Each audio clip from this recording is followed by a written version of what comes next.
နောက်ထပ်စူးလိတ်ကတော့တန်စူးလိတ်ဖြစ်ပါတယ်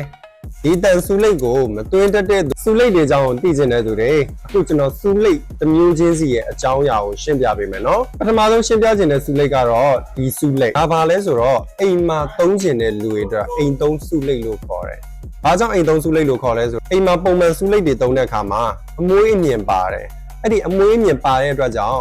မလုံတတ်ရင်ညှိပြီးတော့သပင်တွေညှက်လိုက်ရတာတွေရှိတယ်ကြားဘူးတယ်နော်အေးအဲ့လိုမဖြစ်ဖို့အတွက်ဆိုရင်ဒီကောင်ကိုသုံးဘာလို့လဲဆိုတော့ဒီကောက်မှာကအမွှေးမြင်ကြားထဲမှာမပါဘူးသူ့မှာပါဆိုလို့အပြင်မှာဖွဲ့စည်းထားတဲ့ဒီရဲ့အတန်အချောင်းသေးသေးလေးတွေပဲပါတယ်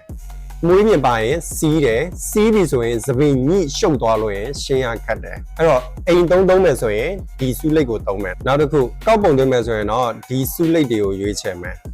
ဘာဖြစ်လို့လဲဆိုတော့ဒီစူးလိတ်မှာကရေပြင်းကြီးသွားတာမဟုတ်ဘူးသူ့ကိုသွားထားတဲ့အကြောင်းကဒဲမဟုတ်ဘဲနဲ့လိုင်းပုံစံလေးတွေဖြစ်နေတဲ့အတွက်ကြောင့်လိုင်းမဲသွင်းမယ်အကောက်ပဲသွင်းမယ်နော်အဲ့ဒါကိုသူ့ကိုသွားပြီးတော့အဖြောင်သွင်းမယ်ဆိုရင်မရတာမဟုတ်ပေမဲ့ဖြောင်မနေဘူးနောက်တစ်ခုကပွားနေမယ်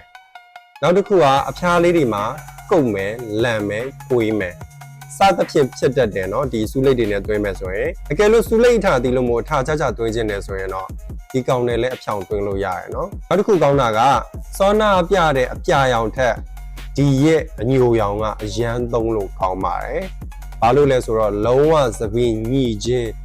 သပင်နာခြင်းလုံးဝမရှိပါဘူး။ညင်ညောင်းမှုမှာဆိုရင်တော့ဒီကောင်ကပို့ပြီးတော့ပါပါတယ်။ဘာလို့လဲဆိုတော့သူ့ရဲ့အတွင်းထဲမှာထည့်ပေးထားတဲ့အမွှေးလေးတွေကလေ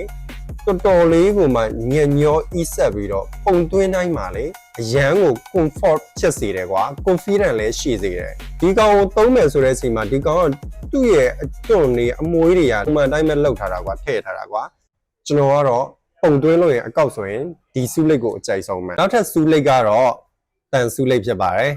ဒီတန်စူးလိတ်ကိုမသွင်းတတ်တဲ့သူတွေဆိုရင်သပင်ချော်ထွက်နေတတ်ပြီးတော့သွင်းတတ်တဲ့သူအတွက်ဆိုရင်တော့အရန်ကို perfect ဖြစ်တာပေါ့နော်ဒီတန်စူးလိတ်ရဲ့အကြောင်းလေးကိုရှင်းပြပေးမယ်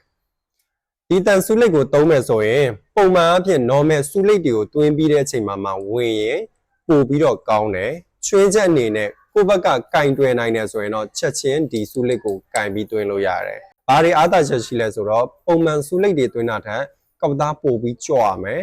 ပို့ပြီးတော့ကောက်သားမြဲမယ်ပို့ပြီးတော့ shiny ဖြစ်တယ်ချွေးချက်တစ်ခုရှိတာဒီစူးလိတ်ကိုသုံးမယ်ဆိုရင်8ခါကနေ10ခါအထိကိုအပူခံစေးတို့ hair coat တို့မသုံးဘဲနဲ့သုံးပြရဲဆိုရင်သပင်အဖျား6ပြီးနှစ်ခွဖြစ်တတ်တယ်ဆိုတာလည်းသိထားရမယ်နော်အဲ့တော့ဒီစူးလိတ်တွေသုံးတဲ့အချိန်မှာဘယ်ဟာအားသာချက်ရှိပြီးတော့ဘယ်ဟာအားနည်းချက်ရှိတယ်ဆိုတာကိုသိသွားပြီဆိုတော့